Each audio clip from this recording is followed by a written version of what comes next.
ব্যাংকে প্রতারণার টাকা ঢুকে বলে সাইবার ক্রাইমের মামলা হয়। অনেকের প্রশ্ন যে আমি তো প্রতারণার সাথে যুক্ত নাই বা আমি তো কিছুই করি, কি করে হলো? আপনাদেরকে একটা দিয়ে বোঝায়, মামলা দিয়ে বোঝায়। শেওড়াফুলি, হাওড়ার শেওড়াফুলি বলে একটা রেলওয়ে স্টেশন আছে, ওইখানে একটা মেয়েকে প্রতারণা করে টাকা নিবে, এই বারবার টাকা পয়সা নিয়েছে এবং আরো টাকার চাপ দিয়েছে বলে মেয়েটা একটা সুসাইড নোট লিখে ট্রেনে ঝাঁপ দিয়ে মারা গেছে। হ্যাঁ, হাওড়ার শেওড়াফুলি রেলওয়ে স্টেশনে।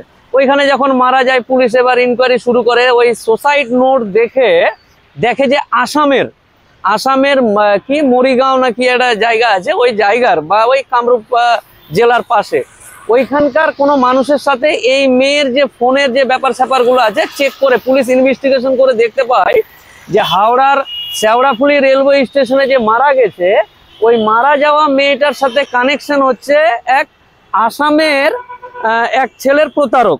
কি হয়েছে, ওই প্রতারণা করে ওই মেয়েটা, তার কারণে মেয়েটা মারা যায়। এবার ইনভেস্টিগেশন করে তাকে অ্যারেস্ট করতে যায়।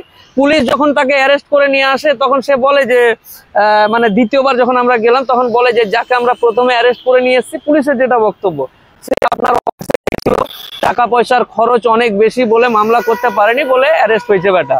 এবার দ্বিতীয় ওকে যখন অ্যারেস্ট করলো, তারপরেই ওর পাছায় লাথি মেরে পুলিশ জানতে পারলো যে আর একজন এই মামলার সাথে যুক্ত, মানে এর সিম নিয়ে এই প্রতারণাগুলো হতো বলে দ্বিতীয় একজনকে ধরে আনলো।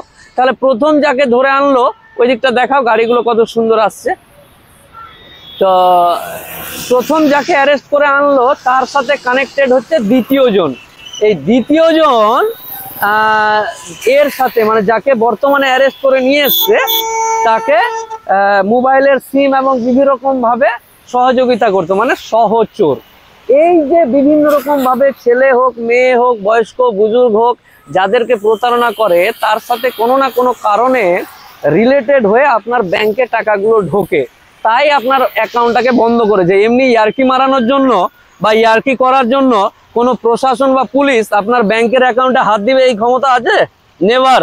আপনি যার সাথে রাত্রেবেলা ঘুমান, আপনার স্ত্রীর টাকা আপনি হাত দিতে পারবেন না। যদি এটিএম পাসওয়ার্ড দেয় তাহলে পারবেন। আপনার বাবা যার ইয়েতে আপনি জন্মগ্রহণ করেছেন, তার এদিকে চলে এসো, যার জন্মগ্রহণ করেছেন সেও কিন্তু কোনো রকম ভাবে ইয়ে করতে পারবে না, মানে বাবার টাকা আপনি নিতে পারবেন না, আপনি বাবার টাকা নিতে পারবেন না। ব্যাংকের ম্যানেজারের মেয়ের বিয়ে হলো, টাকার দরকার হলো, ব্যাংক থেকে টাকা নিতে পারবে না। তো এত একটা সুরক্ষাজনিত জিনিস কোনো থানায় মামলা করে কেউ আপনার অ্যাকাউন্ট বন্ধ করে দিল না, রিজন ছাড়া পারবেই না, পারবেই না। তার মানে রিজন আছে, সেই রিজনটা খুলে এই যে এখন যে অ্যারেস্ট আছে, তা আমাদের সাথে কোর্টে ইনভেস্টিগেশন ছিল, ইনভেস্টিগেশন কমপ্লিট করে মানে রিমান্ডে নিয়েছিল পুলিশ। সেই রিমান্ডে পুলিশ নেওয়ার পরে এখন অ্যারেস্ট আছে, আবার 28 তারিখের ডেট আছে, জেল কাস্টাডি হয়েছে।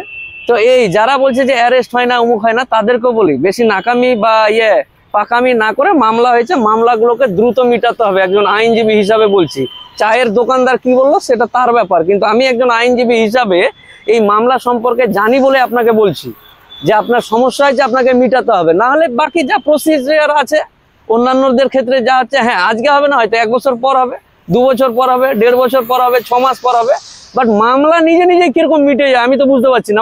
নিজে মামলা মিটে গেল, মানে একটা মার্ডার করেছেন আপনি, নিজে মামলা মিটে গেল। আপনি চুরি করেছেন, নিজেই মিটে গেল।